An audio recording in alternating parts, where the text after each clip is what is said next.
Hello, this is John Thompson, the superintendent for the New Haven Unified School District, and today I'm sitting in the classroom of Justin Kurup, who is a teacher at James Logan High School, to film another episode of the 40 Questions with series. So I'm going to turn around here. I've got Justin right here, and we'll get started. Good afternoon, Justin. How are you doing? Good, surviving. Yeah, I bet. We'll get into that a little bit coming up about what's going on with you, but why don't we start with a little background information? So you're a teacher here at James Logan High School. How long have you been teaching here? This is my 8th year at Logan. All right. And what classes do you teach? So I teach the Forensics Speech and Debate program here at Logan. It's called Dramatic Interpretation. It's a visual performing arts. And I also teach English for sophomores in our Ethnic Studies and Social Justice Academy. Oh, fantastic.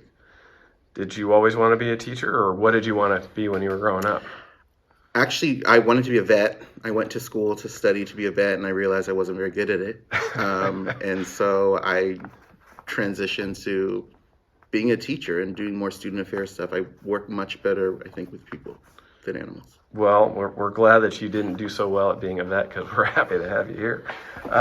So being a teacher, not always easy, but there are great parts too. What's your favorite part about being a teacher?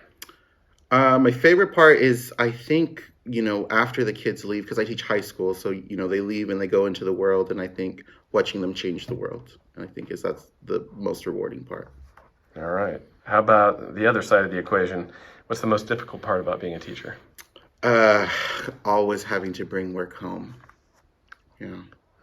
That's the hardest part. Yeah, I don't miss that. At least the grading of the papers anyway. Well, in addition to being a teacher here, you mentioned it in the courses that you teach, but you are also in charge of the Story James Logan High School Forensics program. How did you become interested in this program?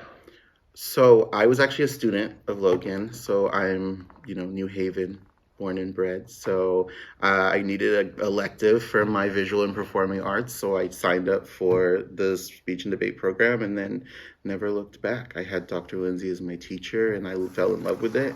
And even when I went away for college, I would always come back and try to help and support in any way I can. So so that's how I kind of fell in love with this program specifically, but also the activity. Great. Well, you mentioned something about the history of the program there with Dr. Lindsay. Obviously, his reputation he has a national reputation for helping to start Logan, which is one of considered across the country to be one of the best programs in the country. And now you're in charge of the program. You must feel some pressure to maintain the reputation of this program. And does it bother you? How do you deal with that pressure? Pressure for sure. I think there's always pressure, but I don't think it bothers me. One of the things that I think the kids always talk about is like the program is like a family.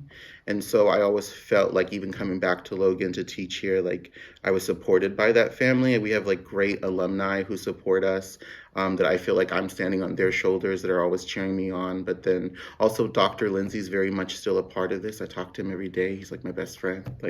And he trained me, I think, well enough to like do this, and has mentored me in a way that I think has continued the legacy. I think the legacy is the most daunting thing. But I feel like if we keep our head down and we just like focus on what we have to do, a lot of what we do is like social justice advocacy work. So the students are performing, scripts and pieces and debating this material that really is trying to just affect lives, right? And so I feel like if we remember that and our purpose behind competition, take it one day at a time, I feel like all the trophies and the winning and stuff is like very secondary. It just comes more naturally. And so with that support of, my chosen family, wow, it works out. That's great. Well, the trophies and all that may be secondary, but that doesn't mean that there aren't a lot of them around. Can you walk me through your room here? Let's sure. Take a look over here. Just to give everyone some perspective, this wall right here, it must contain, I don't know, I would say hundreds of different trophies starting over here, right? This goes back to the beginning. So some of it is like our team history. So some of it is back from like the early 90s, late 80s, because our team started in 89. So some team trophies that we won. And then as you pan the wall, it's more individual kids have earned these trophies at the competitions.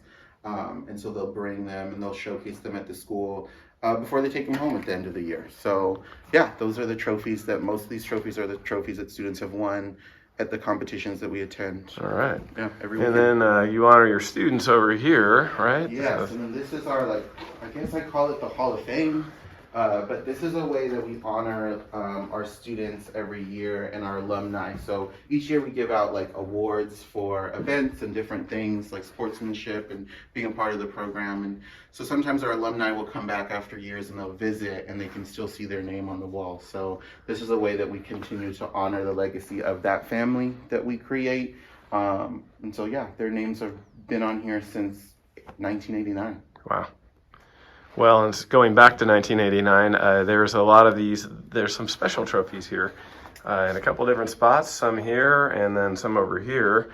These are the national national awards, the championship awards. So like all of these tall silver ones are the ones that we've earned at nationals. And so every time we've taken a top award at nationals, we get one of these. And so we've done it for 23 years in a row. And we're going for 24 this year. So that's part of the legacy that is daunting to keep up. We're trying. You see it every day and feel it every day in your classroom. It's pretty amazing. Wow. Well, speaking of legacy, that Logan also has a tournament, a national tournament that you host every year, and it's this weekend, Friday through Sunday. You want to talk a little bit about that? Yeah, so we host the Martin Luther King Jr. Invitational. It's a speech and debate competition. We've been doing it for 33 years. And so here at Logan, we invite people from across the country to come and compete. So there's, I don't know, over like 130 schools that are coming from like 15 different states. Wow. To compete. There's going to be about 3,000 people on campus, so probably the same size as like what Logan operates with on a daily basis. Right. But yeah, they're coming to compete because this is a way to honor Dr. King, and I think it's one of the like ways that Union City really honors him. And what better way to do that than in speech and debate competition, because he was one of the greatest orators of any generation. Yeah, So. no kidding. Well, and that all being true, it's transcended that as well, because I think, from my understanding anyway, nationally, this is a weekend that people circle on their calendar to come here because of how it's run and the history of the competition here. So that's fantastic. I know it's a lot of work for you coming up. So anyway, let's see. So if you were, for those that maybe have anybody listening that might have younger students or students at Logan, what is it? You talked about how you just kind of need an elective and check this box.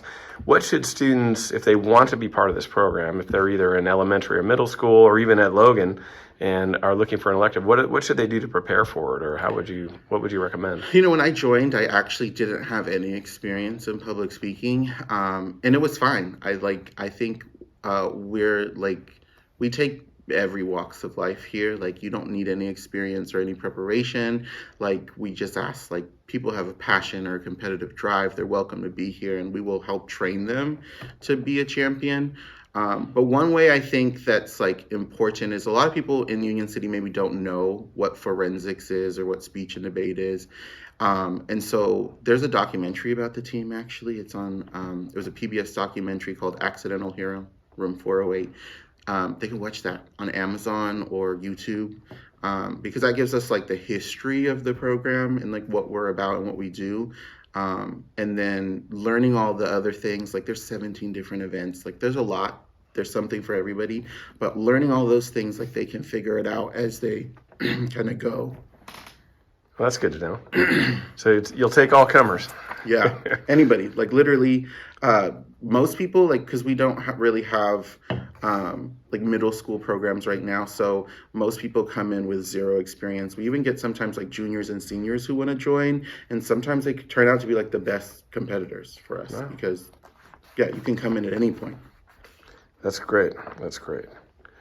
All right, let's go through some easier questions for you here, hopefully, so people can learn a little bit more about you, what I call the rapid fire section. Mm-hmm. All right, so Pete's or Starbucks? Definitely Pete's. Favorite pizza topping? Mushrooms. Favorite place to eat in Union City? Birdhouse. Where's that? That's on Alvarado. It's right next to, like, across the street from Alvarado Elementary. Oh, right, okay.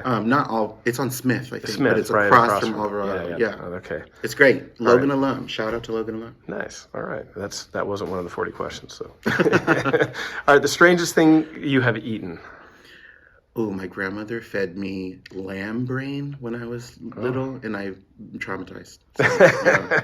Yeah, I don't know if I'd care for that much. All right. What are you watching or streaming right now? Abbott Elementary just reflects reality sometimes, just being a teacher. I gotta watch that. I haven't watched that. Favorite place to travel? The motherland, my family's home country of Fiji Islands.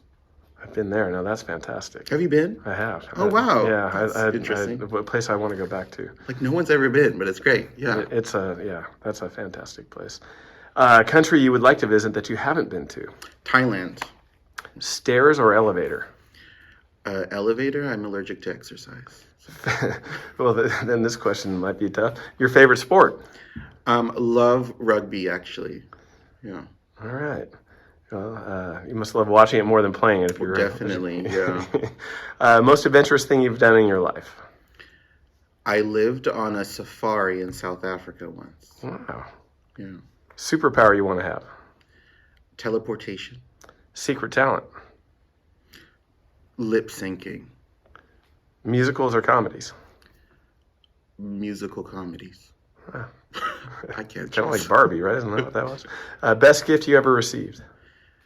I got myself a gift once, and I adopted my dog. So that probably would be it. How about a spirit animal? Koala.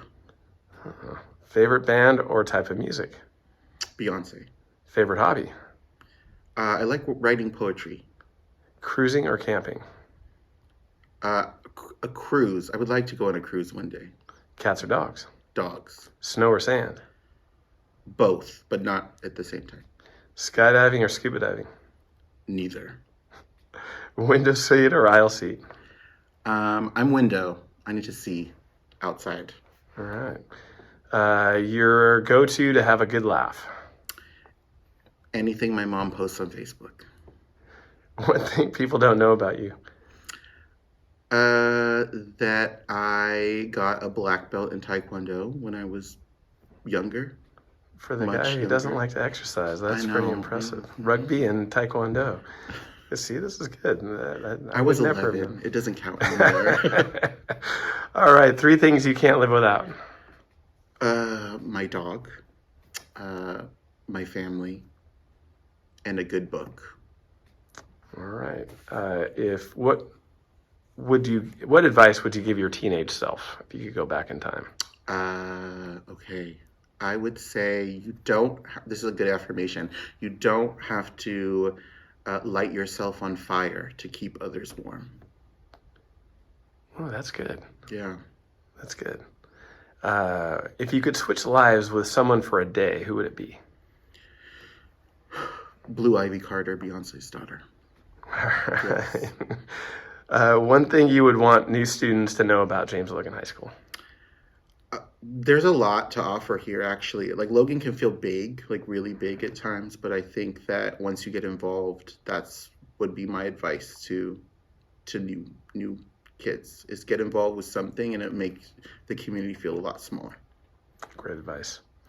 Is there anything you would like to say to our students, families, and staff in closing? Happy Martin Luther King Jr. Day. You're welcome to come visit our tournament. Come see us, but yeah, come check us out.